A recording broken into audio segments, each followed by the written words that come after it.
Welcome to the Allowed series at Central Library. Tonight's program, Shooting Reflections on Film and Social Change. Our lens focuses on the creative mind behind the camera and in front of it. Filmmaker Diego Luna commented, "Acting became the chance to find a point of view. I believe the screen is a mirror and has to work as a mirror. Otherwise, it has no point of existing." This quest to uncover and reveal the mysteries of identity, purpose, and community define the career of the already prolific and versatile actor, director, and producer, Diego Luna. His acting roles include the award-winning biopics such as Before Night Falls, Frida, and Milk, to the whimsical and fraternal Y tu mamá también, Rudo y Cursi, and Casa de mi Padre, all of which Luna stars alongside his long-term friend, Gael García Bernal. Together, the two have formed their own production company called Canana Films, a force in Mexico and Latin American film production, spotlighting work that brings social justice issues to the forefront. And they are also involved in producing a film you may have just heard about called No, that's nominated for an Oscar, foreign language film, about Chile's history. I just saw it last week and highly recommend it. So congrats to Canana and Diego and his whole team for getting that out there. In the political realm, Luna has joined forces with others in the media world to speak out against the widespread violence and impunity pervasive in his home country under the campaign El Grito Más Fuerte. He supports the work of Javier Cecilia, who also visited Allowed last year, and the binational movement for peace with justice and dignity. And tonight we're privileged to hear a sneak peek about his forthcoming feature, Chavez, based on the life and work of civil rights activist Cesar Chavez. Somewhere between a nonstop international travel schedule, post-production on a film, and being a family man and father to 2 children, Diego Luna has generously found a moment of time to spend with us at the library, and we're truly honored. Leading him in conversation tonight is another great storyteller, the talented and award-winning journalist and NPR correspondent Mandalit del Barco, whose work has spanned urban street culture, police and prisons, gun violence, marijuana, immigration, and race relations. The stories she follows have taken Del Barco to her native Peru, Argentina, El Salvador, and Honduras, for stories ranging from street gangs to a profile on tango legend Carlos Gardel. Every year, she covers the Oscars and the Grammy Awards for NPR. Her features can be heard on All Things Considered, Morning Edition, and Weekend Edition. Del Barco is also a mentor for young journalists. Órale pues, it's time to welcome them to the Allowed stage at the Los Angeles Public Library. Demos una gran bienvenida a Diego Luna y Mandalit del Barco. Hey. Very nice. Thank you. Thank you so much for coming, and thank you to the Library Foundation for having this great event. And wow, it's a packed house, right? I think there were even people waiting to get in, if I'm not mistaken. Thank you, Diego, for Thank you. What a great introduction. Wow. Amazing. Just what I wanted to remember. Yeah. Please skip everything I hate. Yeah. I love it. Maybe they'll have a chance to ask you about that in the Q&A section. Si se puede. Exacto. Yeah? Your latest film, your new film that you're directing, is a film feature, the first feature film about Cesar Chavez, who I know probably everybody in this audience knows who Cesar Chavez is, and I even had a chance to meet him once, and that was amazing. And it's about his fight for farm workers' rights, and I was hoping that you could tell us a little bit about it. It's in English, right? Yeah. Well, it's in Spanglish. Yeah. The whole idea is to do it as authentic as possible, and I'll tell you why. I mean, me and my wife, we came to this country to have a baby, trying to escape from the craziness of Mexico City, and and in a way, you know, I have to say, I was a victim of many prejudices, and you know, there's a lot of prejudice about Mexican American community in Mexico and about Mexican American community in this country. Right. So I was part of that, I have to say, and I was shocked that my kid was going to be Mexican American. And I said, damn, this is weird. He's going to get an American passport before a Mexican. And I started researching and trying to find out, because I believe there's an amazing story behind that, what it is to be a Mexican American, you know, what it is to be born here, to come, to have your past across the border, to have a wall that they're trying to build for you to not be in touch at all with where you come from, and this feeling also to like the necessity of belonging into this country, but also the necessity of not losing that connects you with Latin America. And I thought it was very strange that there was no film about Cesar Chavez, and I believe I knew why, but I still don't know if I'm sure. Definitely, it's a reality what happens in the fields that this country doesn't want to admit. You know, it's that part of the double moral thing where we do love to have food in our table, but we don't want to know where it comes from. You know, because we might be responsible and part of the whole system that creates this amount of impunity, of injustice, and yeah, that lack of the basic stuff, you know. And this guy was fighting for that, and I thought it was an amazing way to start working in this country, and it was the right film for me to do, and to show to my kid when he tells me why, you know, why I was born in the States and you weren't. Alfonso Cuarón calls us braceros de lujo, but because we don't have to go through the punishment of all these people trying to survive and looking for a better way to raise their kids. But definitely, you come to this country and they ask you to change your accent, or play your always name, maybe. or your name. Yeah. And reading about Cesar Chavez, it was amazing to find out that Spanish, like this is a great, to talk about the complexity of the film. He talked to his kids in English, to his parents in Spanish, and to his wife in English, and he had to practice Spanish to talk to the workers, you know, in order to defend them. And that tells you a lot of that complexity, you Right. know. If you have to go through that just to melt and to belong, it's quite sad, you know, that you're forced to stop being who you are. And I just love the idea of telling the story of a hero that is just one of us, you know. He doesn't fly. He doesn't have to be represented by the ex-governor or someone like that.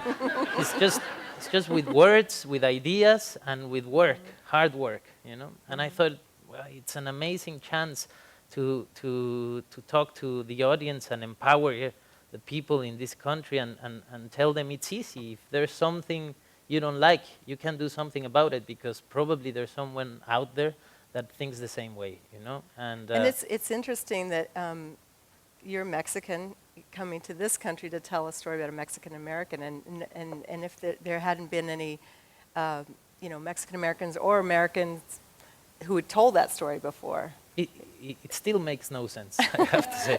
But yeah, and it was quite special, you know. We were in Mexico. We shot the whole film in Mexico because obviously for the budget, it was easier to shoot there. And it all happens in the 60s, so we had to build everything because California doesn't look like the 60s anymore. You know, if you go to the fields, I mean, they're all new and the future is there and machines. Automated, it's just the conditions that are kind of the same, right. you know, for the workers. But everything else has changed amazingly. And we went to Sonora, and we were as authentic as you can be, because we were scouting in Sonora, where the state of Sonora is the state that produces 80% of the table grapes in Mexico. So the fields are huge, And we were there, and I loved one place, and I say, who owns this place? We have to talk to them and ask them to let us live here and spend two months of our lives shooting the film. And they said, Guimara. And I was like, Guimara?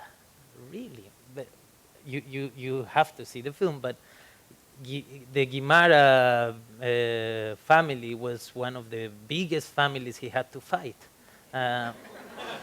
And were the conditions like they were in 1960s? No, I have to say very different. Uh-huh. You know, things are changing. You know, there's workers from this country crossing to Mexico Yes. to work when the time of picking is happening there. They go and back they and come forth, back. right. Yeah, Right. it has changed. But but it was amazing to find out that after what Cesar Chavez did, they went to buy the world, you know, in a way. Wow. And they said, okay, let's go to Mexico where we can do anything we want. And they said, yeah, you're welcome. There they are. But so I can say that at least the grapes are the grapes they were fighting for, you know. And the film focuses on the great boycott, the Yeah, fight for the... yeah. I don't know. I was very scared of doing a film about the life of someone, Yeah. because then it's very unfair, and you can't tell the life of someone in 2 hours. You know, it's like the speech. You just tell the amazing stuff, and that's it. You know, but then what about everything else? And by doing research, I realized that what I cared the most about was the boycott they did, you know, the great boycott they did from the from 68 to 71, you know, 74. Because it's an amazing idea, you know, that you can boycott a whole industry, the most powerful industry of California, you know, at the time. And the story went out of the state, went to the whole country, Right. then to the world. The guy was Man of the Year for the Time magazine. Was was huge. He was, you know, there's pictures with him and the Pope. He was received in London, in Sweden, in everywhere. His story went everywhere. And today, I promise you, you ask 80% of the people walking in the Cesar Chavez Boulevard who was Cesar Chavez, and they'll tell you he's a boxer. So Yeah. He called himself Caesar, didn't he? Caesar, yeah. Yeah. Yeah. Yeah. Well, he's an American. Right. He was born in Arizona, and yeah, he called himself Cesar. And if you read his biography, there's, horrible stories in school of what would happen if you spoke Spanish then. So yeah, he called his, in fact, he had 8 kids, and the first ones have Mexican names and the others have American names, you know. It's an amazing and very complex journey, the one of those who belong to that community. You know, we have a few still photos from the production that we wanted to share with you. You're going to sneak peek at this film that We're not ready, so we couldn't show you a trailer or anything. But here's Diego. Here you are. Oh, exactly. That's how you look after being 3 weeks on the field. So, but what was amazing was that many of the people working in the film, many of the extras were actual workers and people that had some kind of connection with the story we were telling. So yeah, this is Sonora. The recreation of the movement was easy because it's a movement that is they're well documented. Yeah. There's documentaries to see, pictures to look at. In the foundation, they have a museum in Salinas with amazing stuff. So let me change. And that's our actor. Michael Peña. You recognize him? Michael Peña is not just an amazing actor, but his story is so close to Cesar's. The way he talks about his father, he's a first generation coming from Chicago, Right. But he understood and perfectly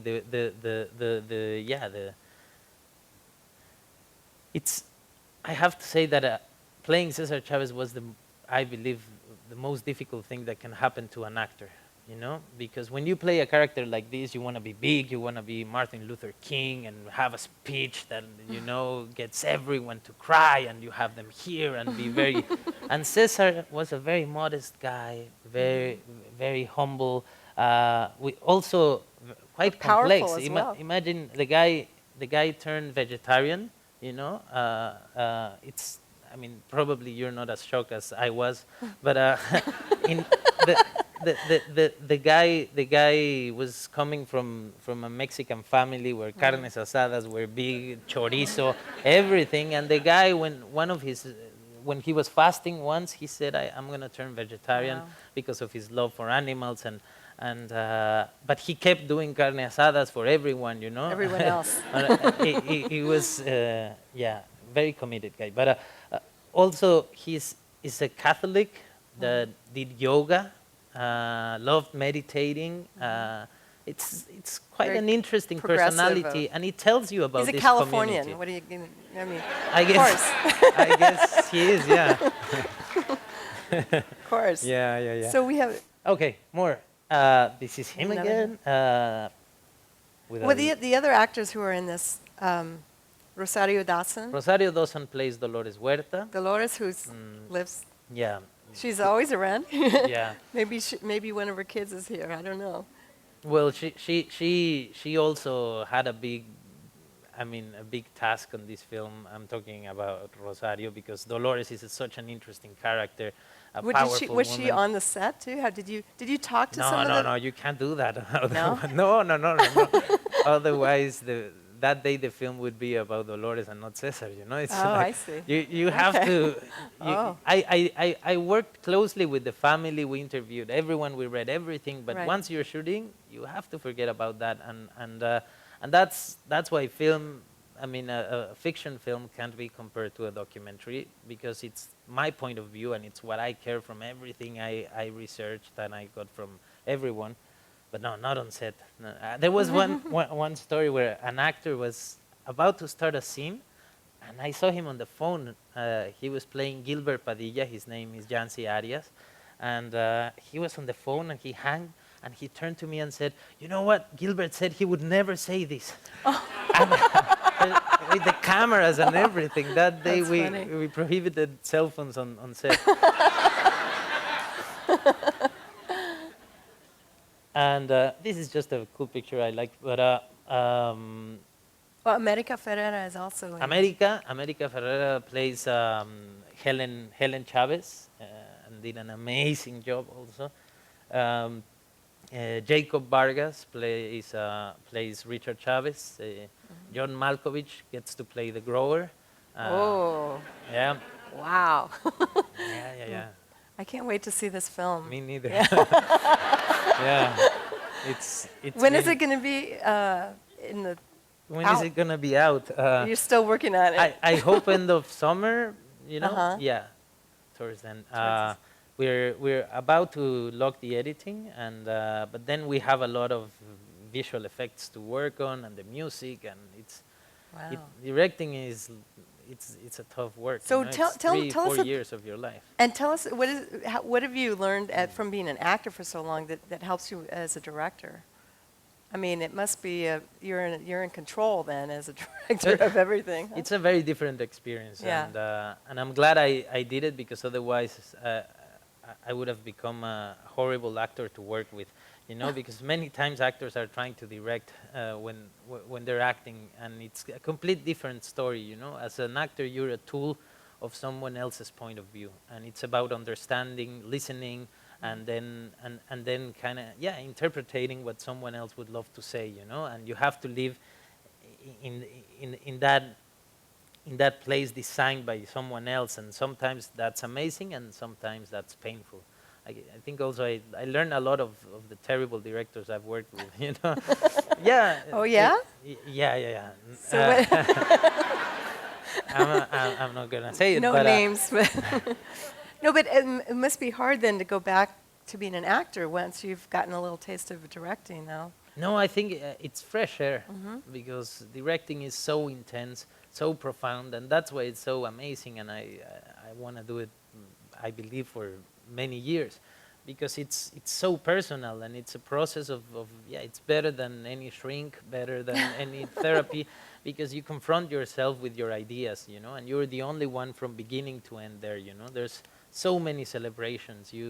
You celebrate the end of writing the script, and then the writer gets drunk, hungover, and he moves to something else, and the next morning you have to start rehearsing and casting, and then you celebrate the wrap, but then you have to go editing, then, so It never ends. it never ends. It never And then ends. you go to the Oscars and you Well. get your award. Then it still doesn't end. I'm not gonna complain if that happens, but I learned a lot as an actor, and I believe I learned more in theater than anywhere else, because I believe theater is for actors like cinema is for directors, in theater, the actors is on stage. Someone gives you all the information they can, but once you're on stage, it's an experience that happens between the actor and the audience. And there's a text and light, and it's as simple as that.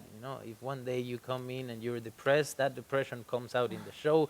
If the show changes with you, and in cinema, it's kind of the same for the director. No matter how green you think the story is, if I saw it red, it's going to be red. And the director finishes the writing on the editing. When you decide to put this here and this here, it makes one sense. If you change it, it's completely different. Right. So it's a process that also asks you for 3 years to know why you're doing something. Right now, if I wouldn't know exactly why I'm doing this, probably I would be suffering. Because imagine how much you change. 3 years. I have a daughter now. I didn't have a daughter when I started this film. It's intense. Life-changing. It's intense. So I believe there's nothing like directing and cinema to express, and that's why I do it. But you started out in the theater. Your parents were in the theater. Yeah. Right? I love theater. See, it's an amazing journey. It's like an orphan's dream. You have a family. They all want to do the same. They all care about the same. It's so exciting. It's new and refreshing, and every night is a new experience. It's amazing. But also I got tired of doing it. Well, you were doing this since you were 6. Yeah. 6 years old. If you don't know already, Diego started in telenovelas in Mexico. Here we go. Everything was going perfect. Downtown didn't know anything about this. It's ridiculous. Well, you didn't just pop on the scene, right? You've been an actor for many years. And actually, going back to before I finish talking about Cesar Chavez, I understand that that you had to really get the Chicano dialect from the 60s and 70s down. Can you give us a little sample of that? Oh, you mean no? But I wasn't. Well, you had acting to direct them, right? Yeah. No, but I got a dialect coach because I cannot listen to it. If you listen to my English, you'll understand I do not control the language perfectly. No. I think you sound great. But no, the actors, I wanted the film to sound as authentic as possible, and definitely the way the community speaks today has no connection with how they spoke, And with Cesar, there was many videos for Michael to look at and listen to, but yeah, that was part of the whole thing, That's great. Yeah. Well, to have the Mexican, were the Mexican extras having to speak in Chicano? A few of them, and a few didn't, because that's why Cesar had to practice a lot his Spanish, because the way to engage with the farm workers was mostly in Spanish. So when he talks to the farm workers, or when he's like in a room like this and trying to explain to the farm workers the next step, he does it in Spanish, and then he talks to his gang in English. So I heard that's what you had to do on the set. Well, Action and acción. No, kind of, yeah. But also my directing, because directing is also about what's in between good and fantastic, It's all about subtleties, and my English is, I'm like white, black, that's it, So I needed someone like there to help Spanish, me. No. In the movies, though, you've played a lot of historical figures. You played everyone from Frida Kahlo's first boyfriend to Harvey Milk's lover, Jack Lira. And how many of you saw the film Milk? It was great, right? Wow. Yeah. Wow. That was I've great. kissed great people, yeah. That's fantastic. Well, we have a scene. You don't now- know, eh? I didn't say it was fantastic. That was you. Oh, okay. Oh, you're not going to kiss and tell. But I wanted to play a little clip of from Milk for in case you, just to remind you of the amazing performance that.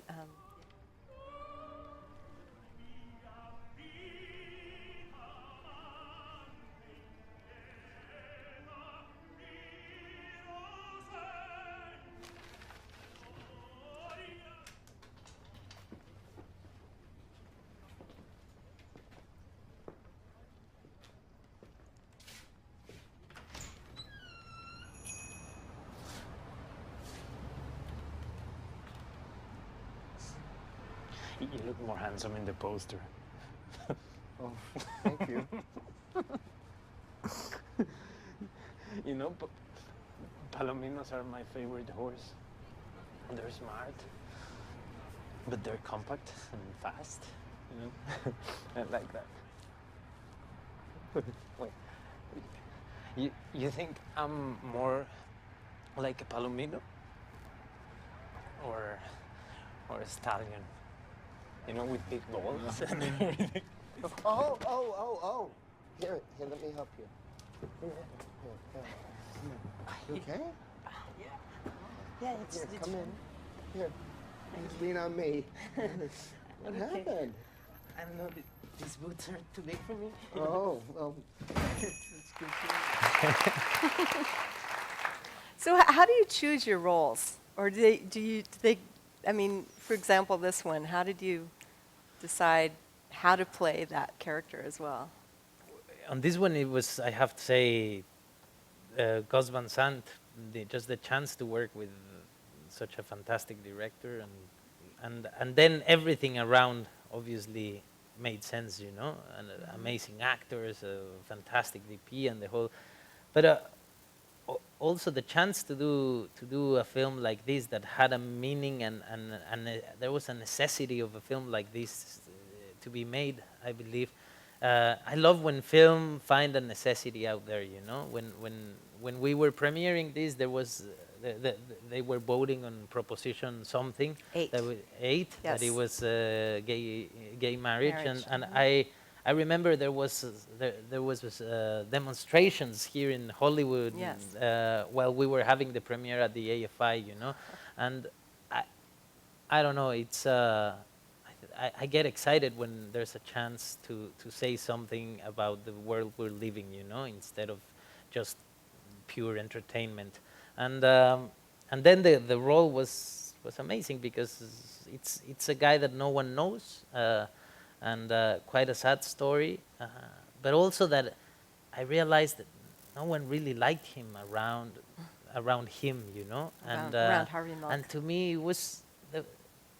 To me, there was something that didn't connect, because if Harvey gave him so much time, so much love, there was obviously something about this kid that people is forgetting about, and to have the chance to represent that was a nice challenge. That was really nice work. Well, and as you say, the films that you've done have been about something else, but you've also spoken out in your own, as an actor, having a platform about different issues that you've found. I mean, I recently read that you told President Obama to keep guns out of Mexico, for example.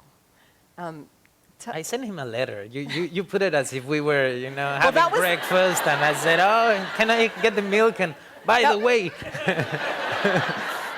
That was the headline. Okay. What did you want to say in that letter? Well, the thing is, it's one step to talk about a bigger thing, but there's a war happening in Mexico, and I believe not many knew this in this country, and it looked like, oh, there's just violence happening, but there is a war happening, and it's because there's a market, and it's a shared responsibility these two countries have, you know, and I don't believe they work together. Well, I met Javier Sicilia, that I heard it was here, and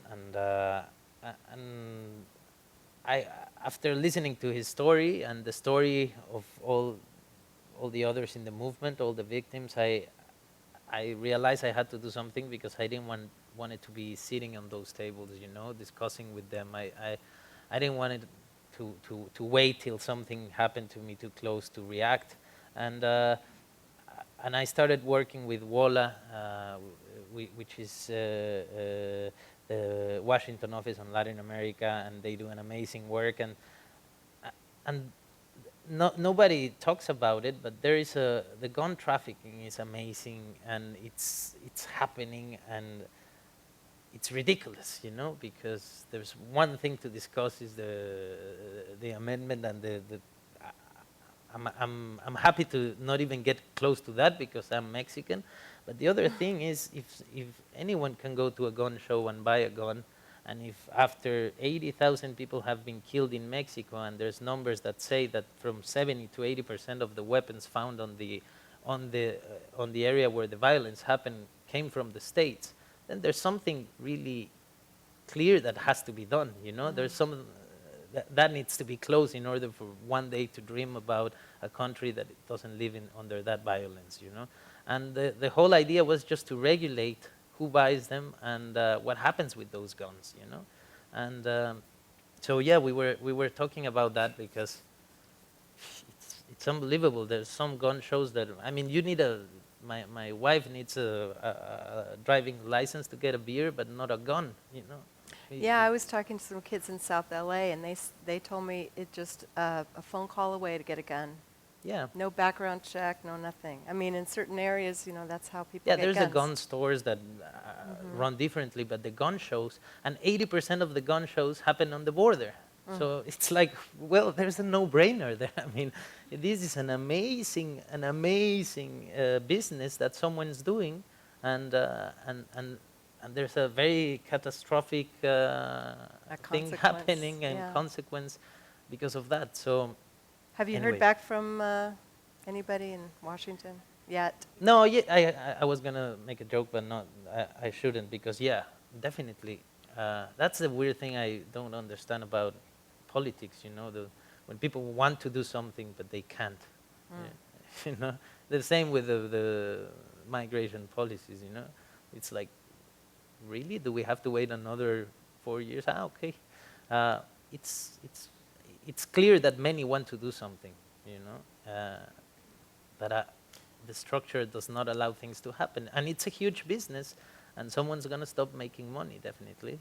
But it needs to happen, you know, because the reality in Mexico is that the war is happening everywhere now, you know, and it hasn't stopped. So it's been many years, many people, and I don't know how many more we need to have, you know. Well, do you ever get any feedback because of you're such a public person when you I mean, you do have this platform to talk about different issues. Does you ever get any negative reaction from Hollywood, from the film industry when you speak out? Yeah, of course. Yeah. Now with these amazing tools like Twitter and stuff like that, you do get all of that. But I mean, in terms of you working or getting roles or getting anything from Hollywood, it seems like a lot of people speak out in Hollywood, actually. But I have. I mean, definitely. But I have to say, I found many more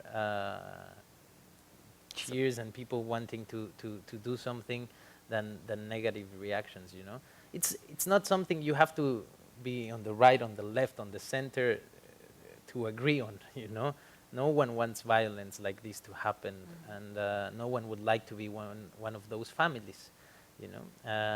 So it's a no-brainer, I believe. well, I wanted to switch to a slightly different subject, and that is the friendship and the working relationship you have with your friend Gael García Bernal. I had a chance to interview him last week about his new film, your new film, No, about the plebiscite in Chile, and that's coming out. That's have you heard of this film yet? It's pretty. It's very good, no? It's coming And- out on the 22nd, I believe. And it's up for an Or Oscar. 15th. It's The up for an 15th. Oscar in the foreign language category, so that's really amazing. So you've been working on that as well, right? Your company has been, but I'm interested in this working and friendship relationship you have with Gael García Bernal, and What do you want to know about Gael that he didn't say? Tell me, Vic. well, first I want to. You're circling, going through projects that I didn't have to do anything with. What do you want to know? Oh boy. How tall he is? Oh, I know he's yeah. Oh, you met him? Yeah, I met him. What Beautiful else do you eyes. want to know? Yeah. What did... What secrets? But you've known each other your whole lives. Yeah. Yeah. Yeah. I was born a year later, so he knows me for my whole life. Well, I wanted to just, again, indulge the audience in seeing a scene from the film that was one of the big breakthroughs that you both had, Y tu mamá también. You all know this movie, right? It's a very... Lastra. Es una mezcla entre charola astral y el charro lastre. Suena chido, ¿no? No, pero más bien es que el Daniel no se sabía la letra de un rolo nonón en inglés. ¿Te acuerdas, güey?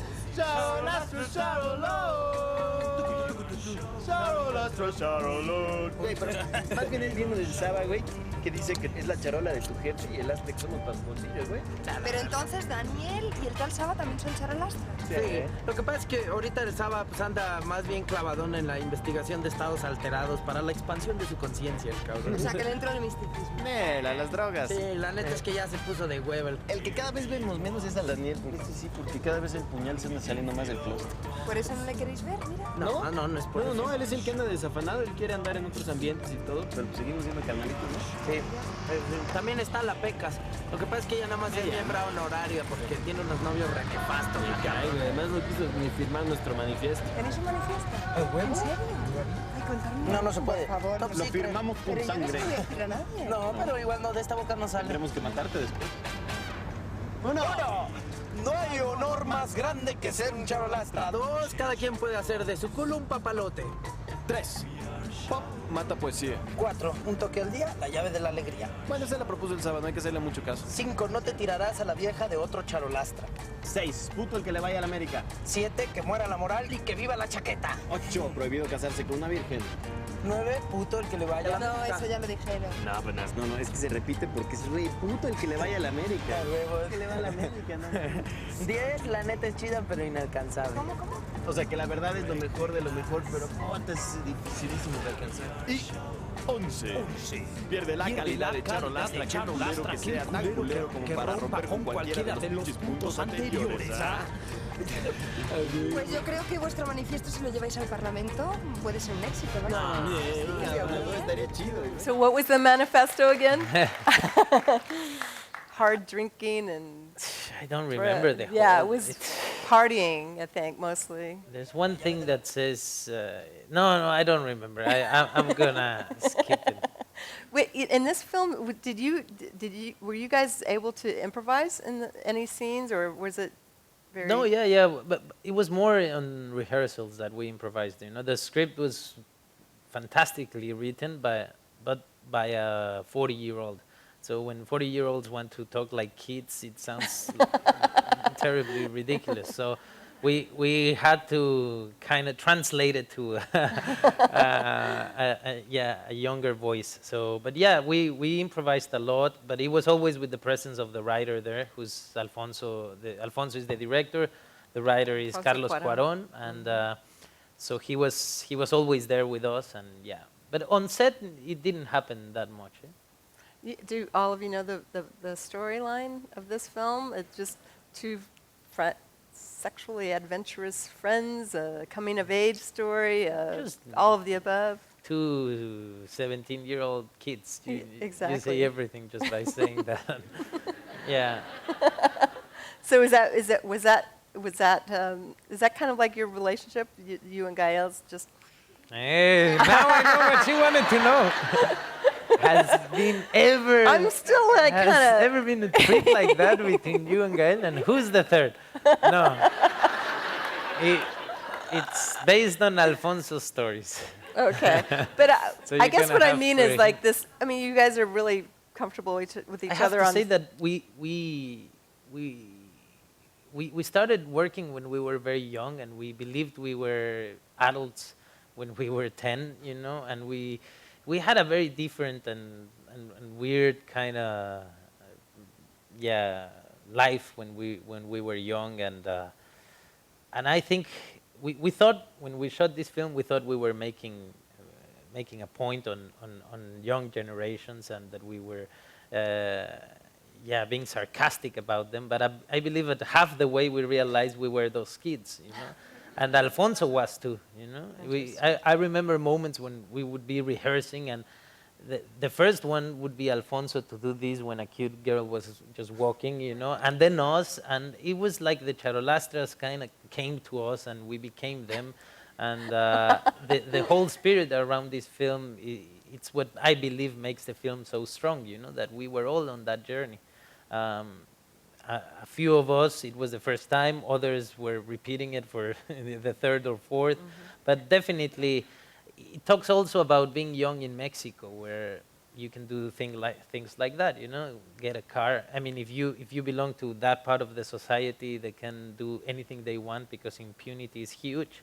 Well, yeah, you definitely can grab a car, drink, go to the beach, and do a crazy trip like this, you know, with no apparent consequences, you know, until you realize you have that on your DNA, you know, and you're, you know, braving the nurse in the hospital to be able to watch your kid a little longer, and you're like, oh my God, what am I doing, you know? But it's us.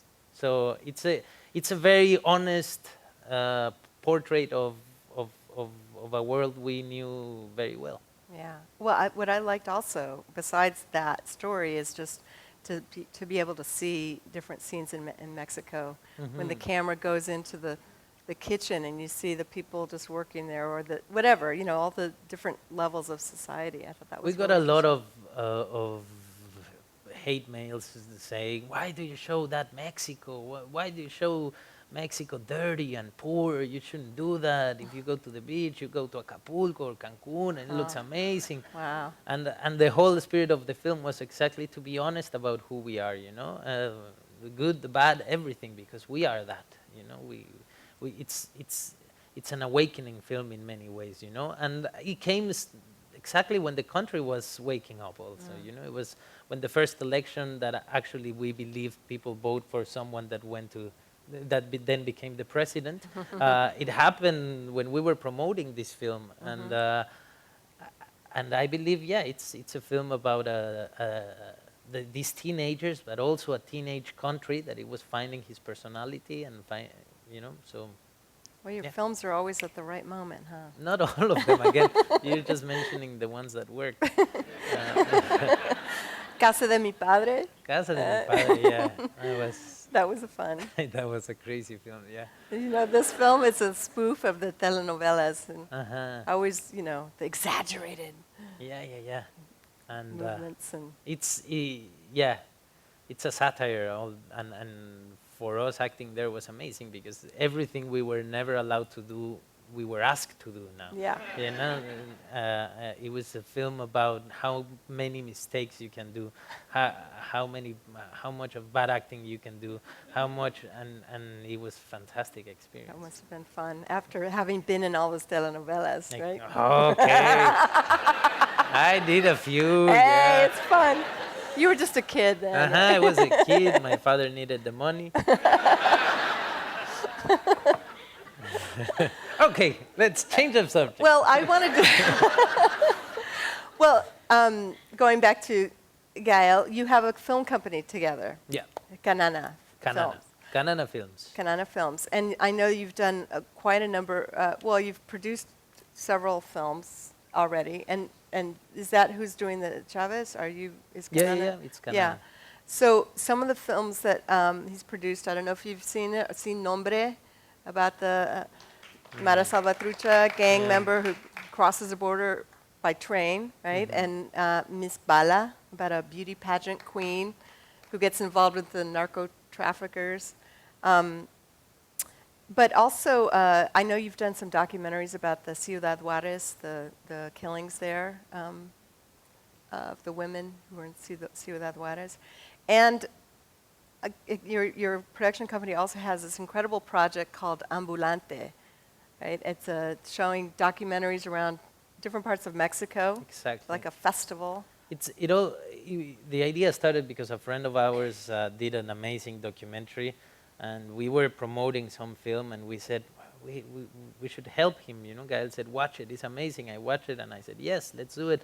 And we remembered one night, the most amazing screening of Y Tu Mamá También was at the MoMA in New York, and it was hosted by Julian Schnabel and Lou Reed.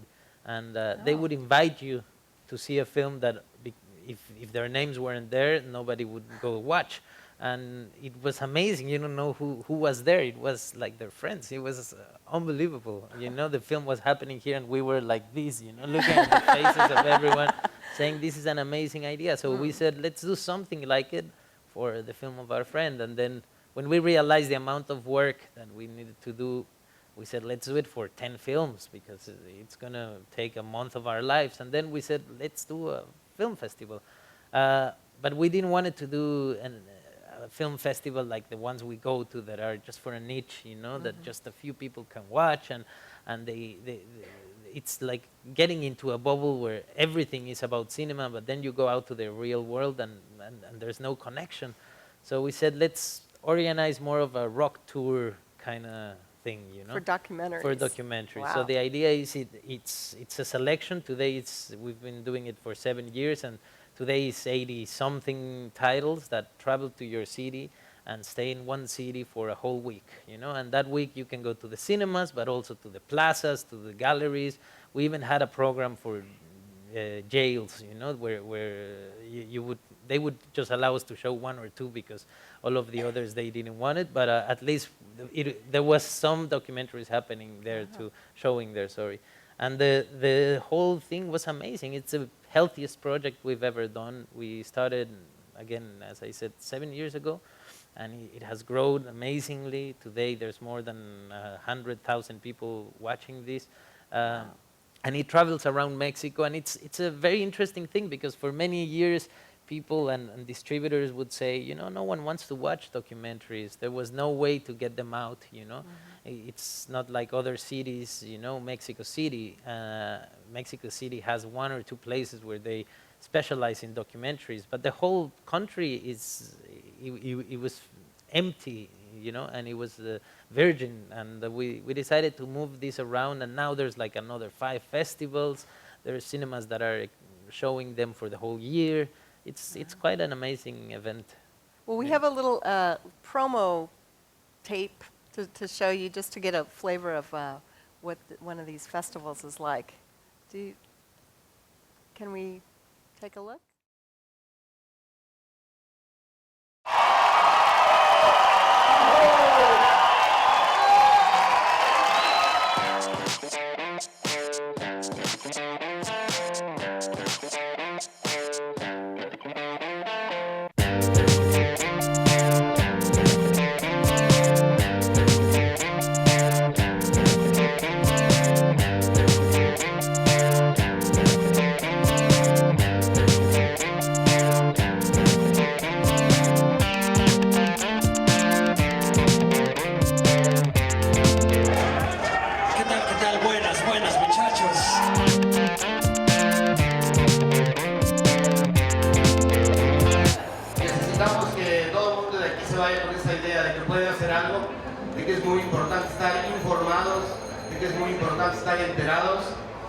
Que simplemente con el acto de ser solidario con el vecino, hacemos mucho.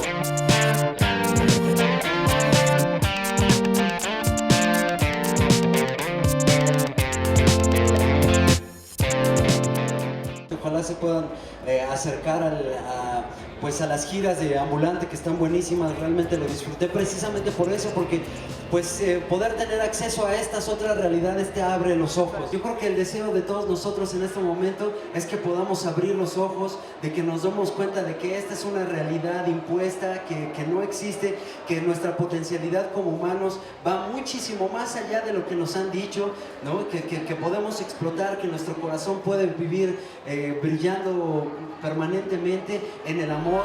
I have to say that with documentaries, there's something magic that happens, you know. It has an instant impact on the audience, you know. No matter how far away that story is from, you know, if you are or not connected, because it's like a glimpse on the reality of someone that you always have the chance to reflect on how does that affect you, where you are in terms of whatever issue you're seeing, you know.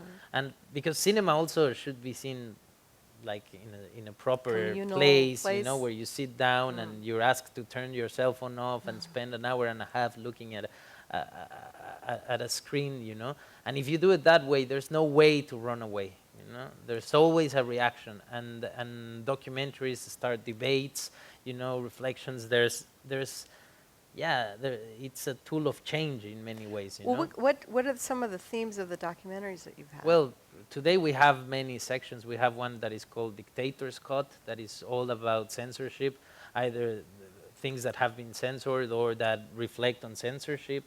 We have one called Sonidero that is about music, you know, in the world, and it's quite engaging because many bands come and present their documentaries.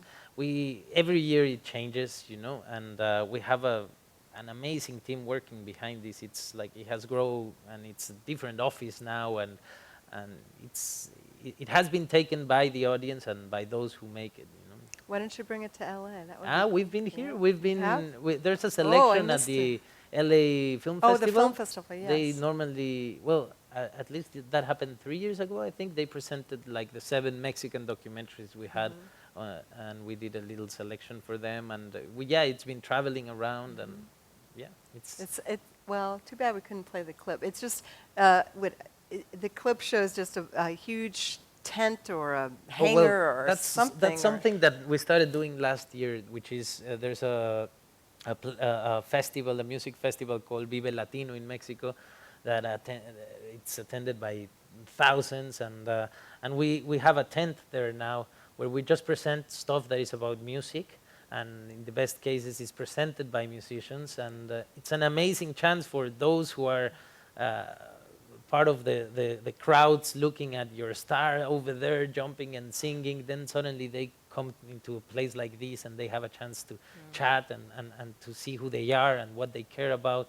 Many times we don't show documentaries about bands, but documentaries that they want to show to people, you know. Oh, I see. So there must be a lot of documentary makers in Mexico then. There's wow. It's healthier than the fiction industry. Yeah, definitely. Wow. And also because I believe the documentaries have filled a gap that has been left there from movies, because it's so difficult to finance a film these years, you know, this time. So no one wants to get out of what has worked, you know, and there's like so specific rules that kind of underestimate the necessity of the audience to be surprised, impressed, confronted, you know. So documentaries have sneak in, and there's many filmmakers today that are doing fake documentaries, you know, in order to have that chance to talk to people in a more horizontal way, you know. Well, we're very happy to be speaking to you horizontally, and I know we don't have that much time, but I do want to give the audience some time to ask some questions too. Oh boy. No, maybe. So we have people with microphones. Hi. Oh. I'm your wife. I want you to tell them about the ambulante on the border. Oh yeah. Thank you. Thank you for reminding me. I thought you also wanted to know about Gael. I was like, okay, I'll tell you. I'll tell you if it happened. So that's my wife, yeah. And I didn't bring my kids because it's too late, and they were gonna show a clip of Y tu mamá también, but we did a program, an amazing program in last year in Tijuana and San Diego, you know, and it was called Ambulante Borders, and the idea was we showed in both places the same documentaries. We had round tables of experts in every issue. We talked about gun trafficking. We talked about the experience of migration all the way from Central America to the States. And the third issue was, I don't remember. I don't remember the third one. But the idea was to confront points of view with the two countries. And we realized there's so much in common in the points of view that it's weird we don't raise our voice together, you know. There was a teacher from a university in Miami saying amazing stuff that sounded like I was listening to Javier Sicilia. And he was like, why you're not working for the same? Why you don't aim the same way, you know? And on a way, we have this dream of creating an ambulante that travels like those that are trying to survive travel, you know, through all the way from Central America to Canada. So hopefully one day. That's great. Thank you for your question. It was Hi, Mr. Diego Luna. My name is Isamar, and this is my friend Daisy. And that's an interesting we came way up to with start. the question together, that's why. All right. Okay, as recent Chicana college graduates, what advice can you give us for creating social change in our local communities? The first thing I could say is never lose the curiosity to know what's happening around you and to those that are not in front of you, but that you're part of, you know. It's like I get a lot of time I get people that say, oh, I want to do something, or I want to do film, and you ask them, well, how many scripts you've write? Oh, no, I haven't, but I so desperately want to do it. I think you can do a lot because the main change needs to happen inside, you know, and then things start to happen naturally. If you truly believe in something, then that thing kind of becomes real, you know, and I think it's about being informed about if you do cinema, you have to be first part of the audience, you know, and never stop being part of the audience. And that way you allow cinema to exist, and then you can be part of something. And to me, filmmaking again is at least that's the way I see it. Is you have to give so much, you miss so much, it takes so long that either you really care about it or you shouldn't be doing it, you know. And a film can change you as part of the audience. I believe films have changed me or marked my life. You know, I can think about where I was by thinking of what movie I was watching. To me, is that important. But then I don't know what's important to you. If it's film, if it's writing, if it's whatever it is.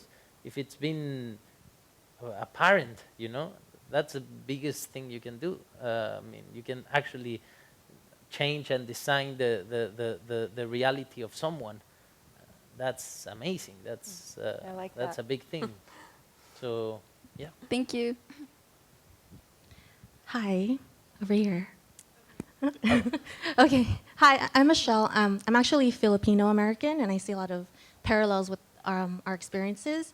I was wondering, in Cesar, in your movie, did you cover the multi-ethnic alliance between? Definitely, Larry Illiong is an important character of our film, and definitely, I mean, the whole decision on going on strike was made by the Filipino workers and then joined by the Mexicans or Mexican Americans. So definitely, it's there and it's part of history, and I think you'll be proud when you watch.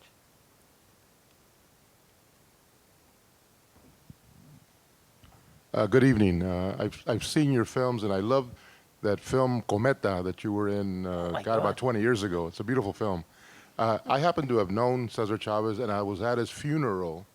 And I remember at the funeral, with the 50,000 people there were a film crew that was actually recording the funeral. I was wondering if somehow you had access to that film.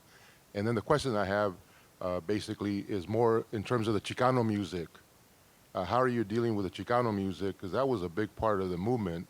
Yeah. The Chicano movement, the Teatro Campesino, that whole teatro with Luis Valdez that basically created an education for the farm workers, basically. Definitely, that's one of the things that I love the most in the whole research, and Teatro Campesino is very famous in Mexico. And I love the idea of using theater as a tool of understanding, you know. Many times you're confronted by so many things that you end up blocking yourself, but through humor also, they found the way to reflect and be critic and kind of, change the way people were seeing an issue, you know, and I thought it was amazing, and it's part of the film.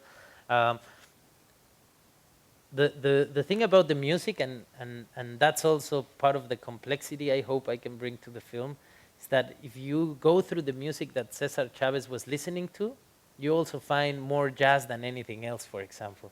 And it was amazing. So you have the music of the movement, and it's there, and how important it was, you know, for the march they did to Sacramento, you know, they were accompanied by a band for the whole time. Music is always there, obviously, the colores, but also at the same time, there's a very kind of thing that today is related to sophisticated people that I would hate to call it sophisticated, but definitely very complex. Can you imagine him going into his office and putting Charlie or Miles Davis? He had My Funny Valentine there as one of his favorites, you know. So I want the film to have that complexity. So I believe today the easiest thing to do is put a tag on things, you know. So there's going to be a mariachi in the film, but mariachi is not everything.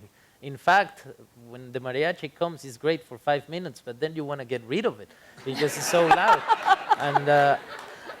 And I hope I find a way to show real people and that diversity also that the movement had, and that the movement allowed itself to have, you know. Otherwise, it would have never existed, you know, because differences were pretty clear, like language or something like that. So it's gonna be there.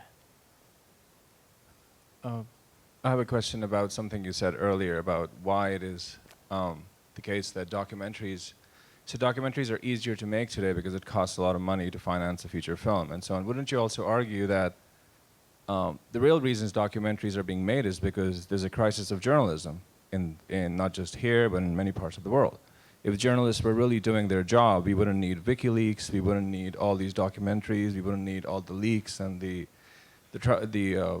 all the kind of stuff that moves through the internet, we find out. So my question to you is that, and I don't know how familiar you are with the crisis debate around Zero Dark 30, Catherine Bigelow's film, where she claimed first that it was a documentary, it was exactly how it happened, but now she's claiming that it's really a feature film and so on and so forth.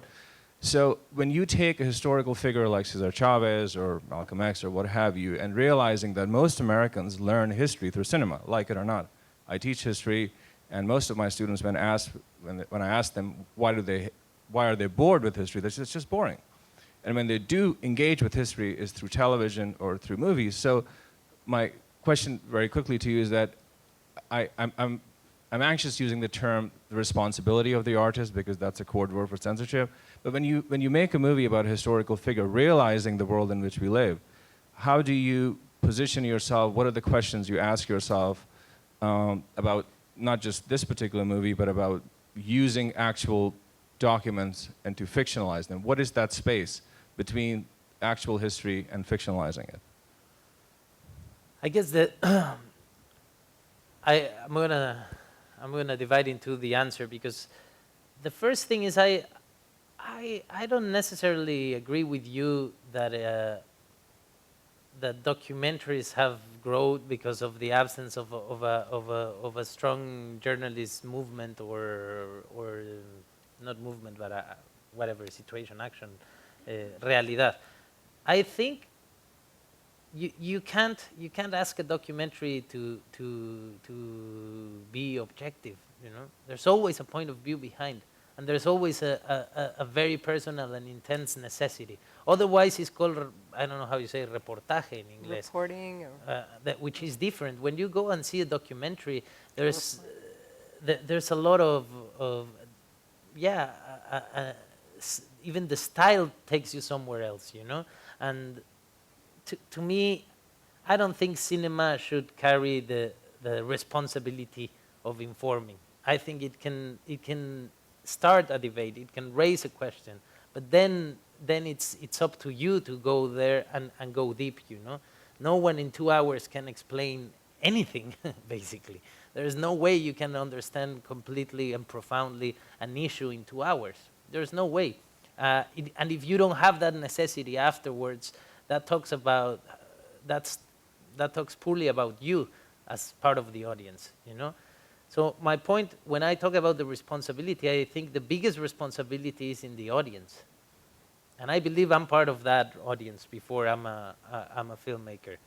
It's about when you buy a ticket, you allow that to happen.